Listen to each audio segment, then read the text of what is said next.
before we answer that question, I guess I feel like our question wasn't sufficiently responded to or answered. It feels as though you guys pivoted. What is the question? The question is, why do you think that? Okay, so you said he wanted to suspend the He wanted to- Constitution. he Did he threatened to do repeal that the when he was Constitution. president? No, he did not. But he Okay, so threatened then to repeal why the would he do it Constitution again when he future. was president again? So what evidence do you have that Donald Trump would ever suspend the Constitution? Do you think that it is like legitimate to be concerned about as an American citizen for a potential presidential candidate, a former U.S. president, to threaten to suspend the U.S. Constitution? He never has. If- You're misquoting him, but let's just look at what he did, not just rhetoric. Can you give me one instance where he suspended the Constitution when he was president? I mean, he wanted to suspend. I don't know if you want to count it as the Constitution, but again, January 6th. All right, let's talk about January 6th. What Yeah. happened on January 6th? Well, yeah, it's a long sort of buildup where Donald Trump was working with most of his former staff, including Mike Pence and all the others, to try to get a sort of slate of fake electors to then go up to the Capitol, get a large group of Trump supporters to be really, really riled up. Hopefully they delay the certification of the vote enough so that Mike Pence can break the ECA, and therefore Donald Trump wins by getting these fake electors through that sort of means. Yeah, or what happened, there was a big rally and he said to peacefully and patriotically march to the Capitol, which you believe in, right? To be able to have freedom of speech. I mean, yeah. And the only person to die on January 6th was a Trump supporter killed by one of Nancy Pelosi's bodyguards. So I just want to be clear. Because she was breaking into the Capitol. So you should Ashley Babbitt should be killed? Wow, okay, that's a new one. Well, she was. I just want to be clear. We're not Charlie, defending. Do you not believe in stand your ground? Do you not believe that someone was intruding on property of which they should not have been intruding? Well, hold on, but Ashley Babbitt was unarmed. Isn't the whole kind of shtick of the American left like don't shoot unarmed people? If I break into your house and I was unarmed, but I was breaking into your house. Hello guys, welcome back to my YouTube channel at Lisa Makeover. Today I'm going to be checking out turning points. Charlie King shuts down Kamala supporters. So without further ado, let's get started. My name is Bernard, you know what I'm saying? My name is Zahra. 100%. Okay, so we are Kamala Harris supporters. Or Kamala Harris, rather. As of now. Maybe, we'll see. You guys are Trump supporters as of now. Yeah, exactly. Basically, we're gonna talk about we wanted to ask y'all about two main points, right? Which is essentially, we believe that Trump is anti-American, anti-patriotic fundamentally. Our primary opposition to Trump is that he is anti-American and anti-patriotic. He fundamentally undermines American values. Yes. Okay. So then. So tell us why. Why? Give us 3 examples how Donald Trump has undermined American values. Absolutely. So the first, I'll say the lightest example, is going to be rhetoric on Twitter. He said openly on Twitter that we should suspend the Constitution. I feel as though that's fairly anti-American. He's the next much larger point is going to be January 6th. I think the whole January 6th thing overall is a major problem for Trump as an American in general. And the last sort of thing is his general sort of demeanor. He treats Americans who disagree with him as people to not really support, as people not to really help out or anything like that. If you're against Trump, it's the highway or the other. I don't remember the phrase, but you know what I'm talking about. Yeah. You're trying to say my way or the highway. All right. Yeah. And fair enough. I appreciate the respectful manner in which you asked that question. So here's the thing. If you care about defensive democracy, here's what democracy is about to me. Okay. Is do you get to do what we just did, where you get to express yourself and your opinion freely, Okay. as long as I do or Charlie do or what's your name? Zahra. Or Zahara does in return. That's American democracy. That's the whole ball game. If we lose that, we don't have a country. Okay. So here's what's happened under 4 years of Joe Biden. Okay, we have seen the censorship of Donald Trump at the instruction of government agencies. We've seen a lot of people in this country who have been held without going through due process for expressing themselves in the open. We've seen social media companies on the eve of the last election. There was the Hunter Biden laptop story. A lot of people said that if they had seen that story, they would have voted differently. If you wanted to send that on a direct message on Twitter or on Facebook, they suppressed you from doing it. That's not democracy. That's the stuff of banana republics. That's the stuff of third world nations. And so my view is you don't have to agree with 100% of what Donald Trump says to vote for him, and you don't have to agree with 100% of what Kamala Harris says to vote for her too. I'll apply the same standard. But what we want in this country is the basic rules of the road where if you have an opinion, you get to express it without the government censoring you along the way. So when you think about what's anti-American, there's nothing more anti-American than censorship. And if you look at which person was more responsible for censorship, was it Biden Harris or was it the Donald Trump administration? It's not even close. And that's why I'd encourage you to change your mind.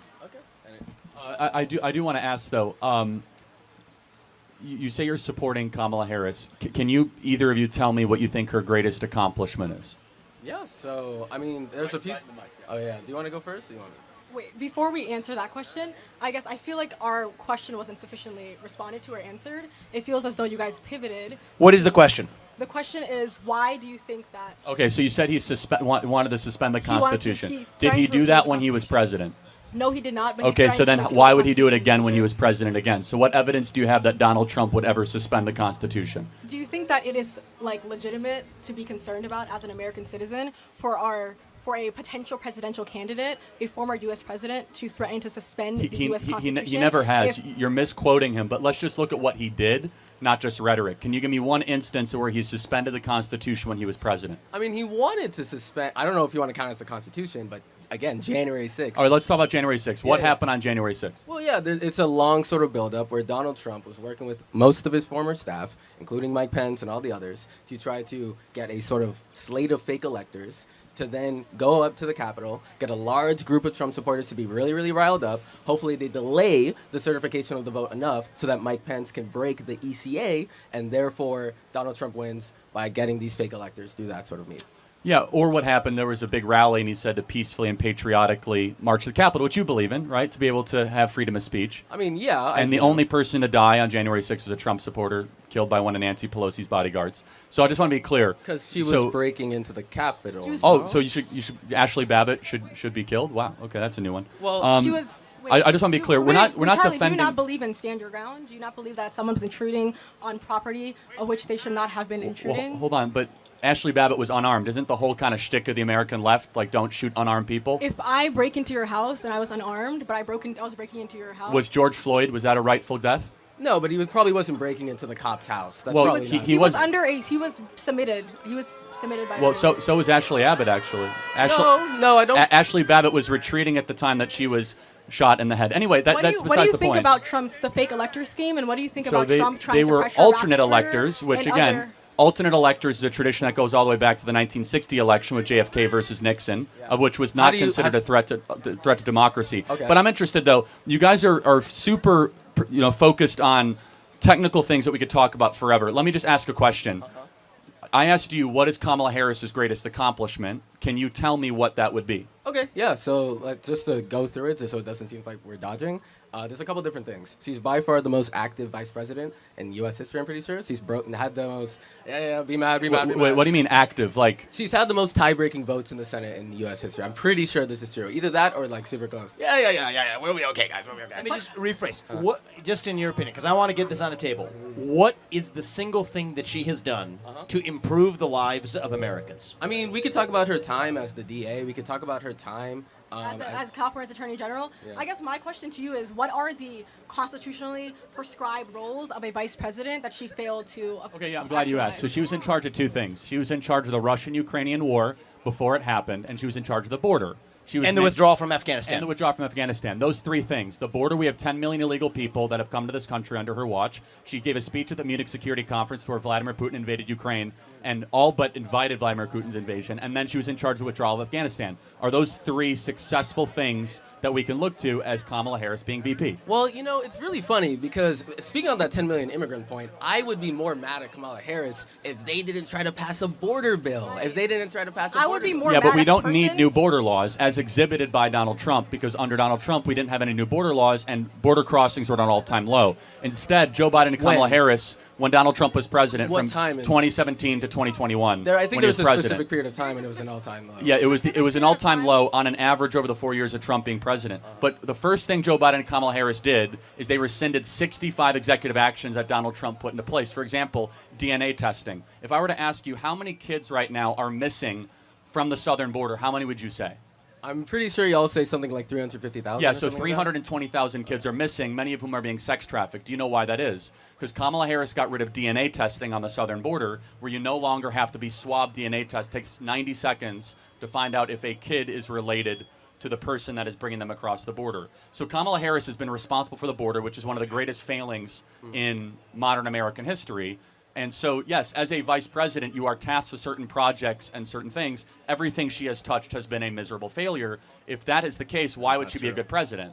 Okay, so a couple different things on that whole immigration point. One, again, it's weird to frame the border thing as like only an additional thing for new laws. Like we know for a fact there's going to be additional border agents. We know for a fact there's going to be additional funding. Additional judges. Additional judges. So remain in Mexico was Trump's signature policy. It was. Okay, so it means you remain in Mexico as your case is adjudicated. Yeah. Right now, do you know if remain in Mexico is still the law of the land? It's not. It is not. Actually, so that's just you have no reason. I'm not going to hold you responsible for this. Okay. Actually, it turns out remain in Mexico is the law of the land. A federal judge has held accordingly. They're just not enforcing it. So Donald Trump and the Republican position, I share this, is if you're not going to enforce the laws as they exist, there's no point in actually passing new laws. The first step we need to do is enforce the laws as they exist right now. And back to the broader point about Kamala Harris versus Donald Trump. I'm just going to give you some hard facts. Okay. Under Donald Trump, prices stayed flat, wages went up. Under Kamala Harris and Joe Biden, prices have gone up, wages have remained flat. Under Donald Trump, in 2019, we hit the all-time low for illegal entries into this country. Under Kamala Harris and Joe Biden, the last 4 years, we've had the largest number of illegal entrants into this country over a 3-year time span in American history. Under Donald Trump, we were not in major conflicts in Russia, Ukraine, or the Middle East. Under Kamala Harris and Joe Biden, we are closer to World War III than we've ever been in our lifetime. So if we just measure closeness to World War III, border crisis, economy, what makes your life better and the lives of the people here better, I believe it's not even close. When you think about it, you could have the debates about democracy all you want. I think censorship is the greatest threat to democracy, and we've seen greater form of censorship in the last 3 years than we've seen any other time in my lifetime. But on the issues of what's going to make the lives of the people here better, I think it's not even close, and that's why I'd encourage you to ask yourself, who's going to make your life better in the next 4 years? I think Donald Trump's the answer to that question. Do you think that one thing that would have helped the massive rates of border crossings would have been the border bill, the bipartisan border legislation? The answer is no. The answer is no to that because, first of all, most of those border crossings occurred before that border bill was even proposed. What would have helped was actually enforcing the laws as they exist, re-implement Remain in Mexico, complete the actual construction of the border wall, and then stop funding federal sanctuary cities where our own taxpayer money is creating the incentives for those illegal migrants to cross. That didn't happen under Trump. It's happening under Biden and Harris. I don't mean to interrupt, but super quick. The border bill would have said it was permissible to have 5,000 people crossing the border a day. It's correct. It's in the language of the bill. It was saying 5,000 people. At the point at which 5,000 Yeah, so people if crossed, they would have shut down the border. Right, so if it's 4,999, you don't shut down the border? That's pretty insane, right? Oh, so, wait, but also very, very quickly. How about this? You should shut down the border with one person crossing the southern border. Also, just to be very, very clear, when we say, all right, buddy. When we say crossing, right, we understand that most of the immigration that's coming in right now is not just randomly borders crossing people. It's usually asylum seekers, right? Well, no, it's actually cartel-smuggled, cartel-sponsored, fraudulent asylum claims. I encourage you to go down to the border and see it yourself. The cartel will take someone from any, Pakistan, India, 135 countries. They'll quote-unquote claim asylum after they pay the cartel $10,000. 90% of all people that cross the border are pseudo-slaves by the cartels, basically. So you think 9 million of the undocumented, like the immigrants that have come in, are all illegal? No, they're all illegal because we know it to be true. It's not the question. They're fraudulent. They're defrauding the American immigration system is what they're doing. Wait, so you're saying that there is sufficient proof? Please talk in the mic. You're saying that there's sufficient proof that claims that the 9 million people who crossed the border weren't official asylum seekers? Yes, I mean, so for example, what is the asylum claim if you're coming from Germany? North Korea, yeah. Actually. So there's an interesting case. So I went down to the southern. I'll tell you two personal facts, right? I went down to the southern border. The day before I got there was 2 men who came from Lebanon, crossed the southern border, smuggled across. They, in that case, caught the 2 of them. There was also a woman from North Korea in a bag that crossed the southern border. What's interesting about that is North Korea is a country from whom you can actually seek refugee status in the United States, yet she chose not to do it and cross illegally. Is that an illegal border crossing when you lie to a Border Patrol agent? When you do it, the answer is yes. And I think actually that number is way higher than 9 million over the course of the last 4 years. And the other thing I'll just sort of personally lay out for you, I don't have any financial interest in this, but I'm laying it out because I did it this year because it is meaningful. There's a movie I actually helped make this year called City of Dreams. It tells the story of a young man who was smuggled across the border, true story, in L.A., in sweatshops. This is the kind of thing that the left used to be concerned about. A child who's separated from his parents, put into forced labor in the United States. That is a direct consequence of the cartel influence policies. And yes, I think there are probably upwards of at least somewhere between 10 and 30 million people in the United States of America right now illegally. and your first act of entering this country, if it breaks the law, that's unconstitutional, that's unlawful. And the number one thing that our immigration system rewards right now isn't how smart you are, isn't how hard you're going to work. It's whether you're willing to lie to the U.S. government. If you say under asylum laws, what it says is if I'm under threat of bodily harm right now for my race or my religion or factors like that, you have to have documented proof. So if you say I don't have that proof and I'm not really under threat for bodily harm, I don't want to lie, you don't get in. But if you're willing to lie, you check that box on the CBP One app or otherwise, you get in. So right now, our immigration system literally selects for the people who are most willing to lie to the U.S. government to get in. And that's why it's no surprise that the people whose first act of entering the country breaks the law often continue to break the law while they're already here. I don't think that's racist or xenophobic. I think it's a fact based on who we're actually selecting to come into the country.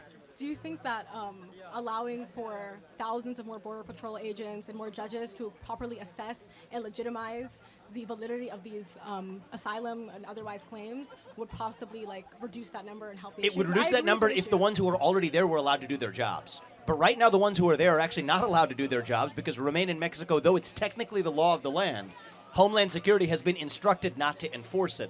That's unlawful. And by the way, I would call that, back to our first discussion, I would call that a threat to our democracy. When we have democratically passed laws, but where the administrators of that law say we're not going to actually follow that law, that I actually consider to be the greatest threat to democracy of all. And just the last point is that the people in this audience, which is a very diverse audience, specifically black Americans, should be incensed that they're being replaced by foreigners. And something that has always been kind of a mantra of the Democrat Party is that we have and I can resonate with this partially, is that we have an obligation to American citizens, specifically black Americans.